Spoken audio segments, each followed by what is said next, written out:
a TV channel that hears threatening messages when no one is watching, the downfall of the United States by an unidentified threat, to even a new state. In this video, we will be diving into the horrors of Local 58, since it even feels like a crime to not do it. I'm Sir Chris, I explore the internet and I make videos about it. Let's get started. We start with you are on the fastest available route, which first shows us a schedule where at 1:55 AM, a paid programming would air. On it, it shows us a driver driving to an unknown destination on the 11th of November 2014. Throughout the trip, his GPS reroutes him to roads that become increasingly more isolated and sketchy until he ends up on an unnamed backcountry route in the middle of a forest. After driving for a few meters, the GPS says something worrying. Then, in 300 feet, turn off your headlights. And when he turns them on, he realizes he wasn't alone, and a chase begins. From here, we discover something interesting. As the driver flees in the opposite direction of the destination, his destination gets closer to him, meaning that all this time, his route or destination was actually an entity. And this video ends with the dashcam showing the crashed car. With this one being very straightforward, we now have Contingency. That again begins with the schedule, saying that at 3 AM would be the end of the broadcast. But what was supposed to be an off-air message actually turned out to be something traumatizing, since it starts to wear a message that was supposed to be aired in case the United States was defeated and forced to surrender by an unnamed enemy. The message is unnerving to say the least. It says that even after all the struggles that the civilians and the states had to face, America has lost, and now every civilian had to carry the American dignity with them, meaning that you were forced to take the lives of the ones you loved, including your children and pets, and then go to your front lawn and take your own life while doing the victory pose. This creepy message ends with, "It is against the law to delay. This message will repeat until there are none left to read it. 51st state is not a place." Before showing what seemed to be the station, finally regaining control after several hours. This message was aired all night long, but despite the unknown damages, the station apologized for the confirmed hoax. Okay, what we can notice from here is the pattern of strange things happening or being shown on the television in the early hours of dawn, specifically at a time when few viewers are even watching. This time happening after the broadcast ended, when no employee was on the station. But now who and why they're doing this is still unknown. With this, the next episode is called Weather Service, and it thankfully lays the foundation of where this is taking place. Local 58 is the name of a community television station that airs in a couple of small towns in West Virginia.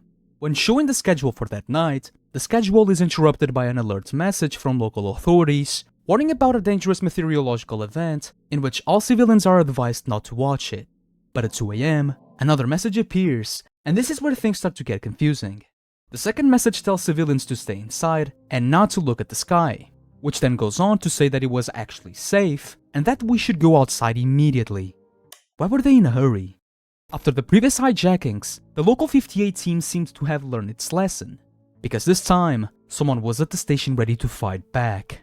We see messages going back and forth where the employee reinforces to stay inside, only for it to show what seemed to be his or somebody else's demise. "It's in the light. The moon came in. He found me through the mirror. Moonlight white. White like eyes. Not light, but blood. I drown in him. If you are afraid, we will look together." The moon is the threat and our main enemy. I'll be skipping the station ID episode because it's not important. We move on to the most unnerving one. Show for children. It shows us a skeleton called Cadaver that was walking through a cemetery looking for his wife. Cadaver passes by 3 graves, where the first one had and the second one had a baby creature. After the second encounter, for some reason, the moon looks as terrified as Cadaver. Maybe because Cadaver has discovered what the moon was plotting.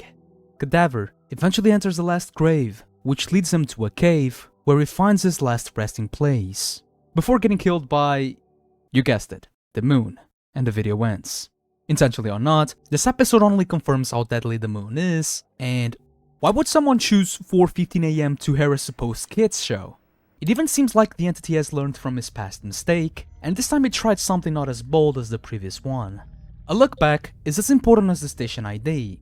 A look back shows us a glimpse of Local 58 in past years, to the point that we know today, and it ends with the following phrases. We send signals to ourselves through their domain. Did we really believe they wouldn't add their own? Before showing you several parts of the previous videos, which I assume that might mean that those specific parts were modified by the entity. The following episode is my favorite, and the only one so far that shows us a program that aired in the afternoon called Real Sleep. It begins by saying that what we were about to see was specifically made for Philip Gehart by the Thought Research Initiative in 1983. Apparently a company that studies the human mind, specifically sleep. For some reason, this company has a huge beef with dreams since they are somewhat less effective for restfulness. This tape shows us 3 sections: Myth or Fact, which answers and debunks some ideas regarding sleep; the Claytman map, where the team had found the frequency produced by our brains when we are dreaming, thus intending to use the next section to turn the previous frequency into a dreamless sleep, which on paper sounds like a good idea. The so-called solution is the oddest one. Philip would have to stare at the screen while several faces are shown, where later he had to repeat out loud the phrase, "There are no faces," while now the face is unrecognizable. In the last sequence, we had to read the sentences without reading them, which basically gaslights Philip, and the video ends with a message saying that if any side effect were to happen, by no means Philip should go and see a doctor. I'm questioning myself if this company is really on Philip's side. We move on to Skywatching, which starts with the program by the same name that was going to happen at midnight. Right in the beginning, the show gets hijacked to a recording of a person who was looking at the stars. Eventually, that said person points the camera at the moon, only for us to notice and receive weird clues. First, the moon was actually a throne. A throne for a king? Not only that, but the moon was alive, as if it was made out of fibers, with one of its parts even having an arrow pointing down. But before we could realize what it was, the moon vanished for a few seconds, only to get closer. And the program ends with the cameraman surrounding himself with the word "rejoice," only for it to cut back to the normal credits of the program that was supposed to be aired, which apparently was made in 1994. We finally get to digital transition, where everything starts falling into place. It begins with the end of a show that switches to the last goodbye from the station, since they will be transitioning to digital broadcasting at midnight on July 13th of 2021. To say goodbye to analog broadcasting, the station showed a glow up of the channel over the years, finally giving us a range of when some episodes were happening. Not only that, but now they have a website, which we'll be exploring further in the video. When the clock ticks midnight, what was supposed to be a smooth transition ends up being a horrifying conclusion, since analog televisions could see something more in the background, as if it refused to die. The message thread is now named Betrayal, while the following sentences in broke English appear. "I the one you watched, I the always here. They make you thought from pieces. They cut the thoughts I am. All knife, all knife." And thinking they move to cut his throat, only to make 1,000 mouths. If he is silenced, we will speak for him. No stars above us, only eyes waiting to open. Okay, that's a tough pill to swallow. The second text seems to represent how humanity would quickly try to kill something that they don't understand, only to be terrified of what actually it is. And this broadcast ends with the warning from FCG. The episode close shows the live stream of a meteor that has been in Earth's orbit for many years, but now in 2022, it was going to collide with Earth. Its creepy appearance made it be called Comet Skull. Something interesting that I've noticed in all the stream is that the name Eidolon was shown, and it could refer to a ghost or to a spirit similar but not identical to a human being. In the last minutes, the comet reveals to not be a rock, but some sort of capsule for something. And after landing, the same capsule opens for the unknown horror that humanity now had to face. We move on to the last episode to this day, Nightwalk.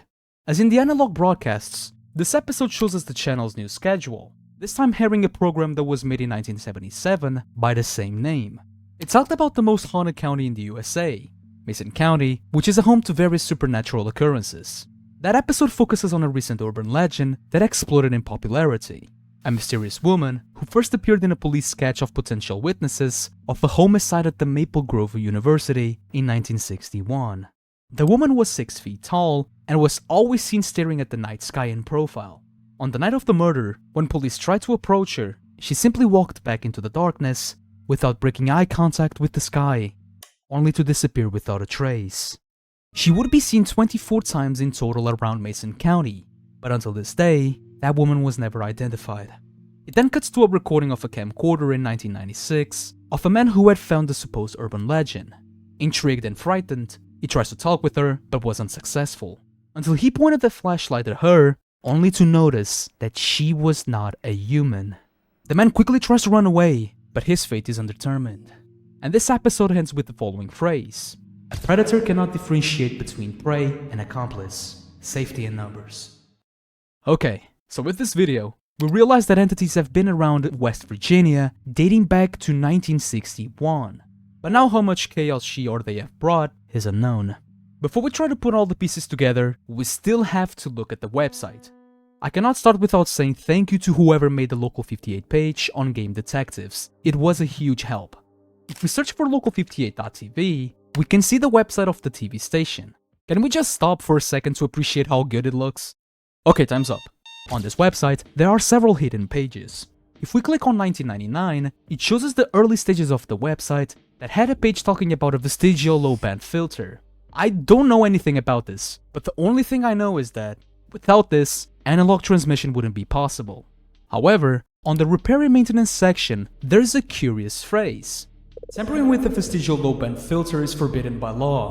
This page also contained the QR code on the bottom right, which gave us the following words: "Parasite, host, inhabitant, environment."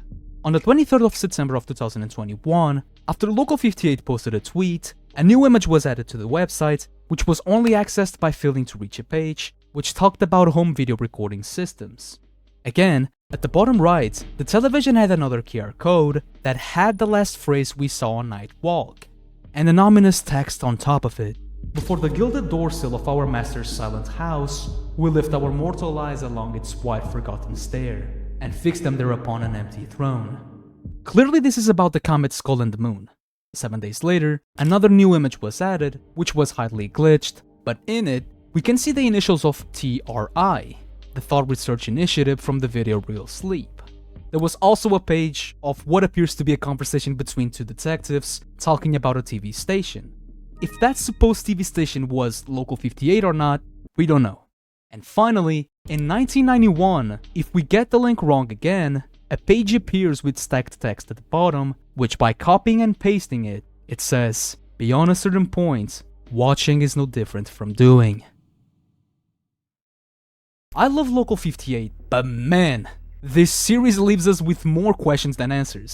Specifically because at this very moment, we haven't heard a thing about the city. Like how affected it was, and how the civilians are dealing with all of this. But it might just be a matter of time. Local58 tells us about entities that came from the throne, in this case the moon, that has been affecting Mason County in West Virginia, which is made up of 3 small cities: Iker Falls, Addenville, and Lesker City. Of these cities, the one that stands out the most is Iker Falls, a city with a turbulent past, stained by the deaths caused by old chemical plants that were later abandoned, at least according to the creator's website. In 1962, several sightings of a creepy creature faking itself to be a woman staring at the night sky were reported. Other people didn't know that it was actually a monster, but not everyone was lucky, as one guy had to discover it the hard way, as shown in a documentary in the 2000s. In an unspecific time, Local58 is created as a community television channel.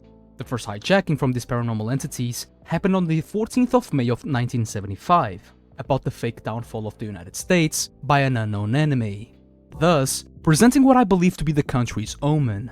Now, if this message was effective or not, we don't know. But what we know is that things didn't stop here.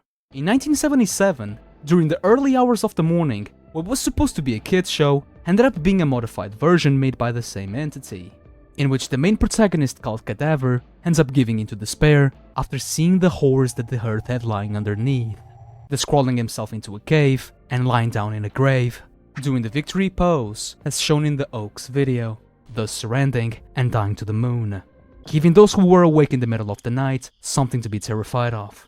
In 1983, a recording of what appears to be Philip's television, or someone with his tape, for some reason is shown.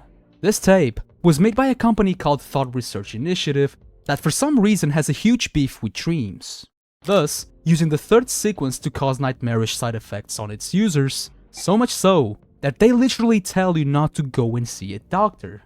Another hijacking happened in 1994, especially on a program called Skywatching, which showed a recording of a camcorder where the cameraman eventually sees and shows that the moon is alive, and it was a throne.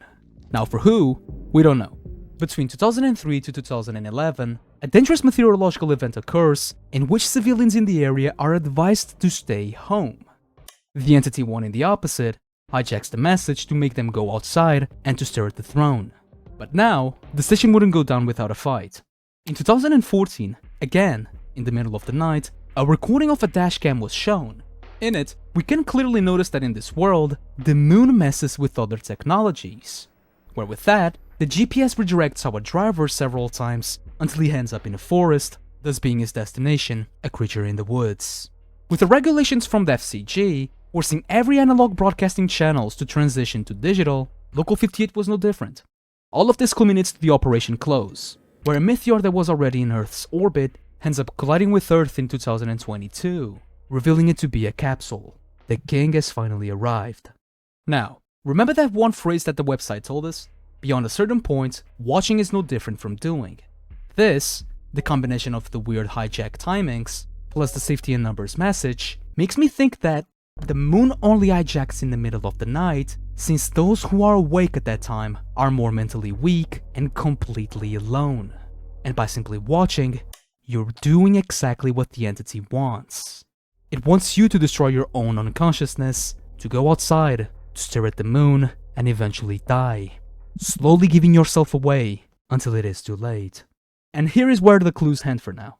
Not gonna lie to you, I kinda think that I went a little bit crazy on this, but it was just my theory, and let me know yours right down in the comments. If you watched until the end, I've put this video here just for you. A special thanks to our Patreon support Pawn, and you viewer, because without you guys, that would be no Sir Chris. Take care, my friend.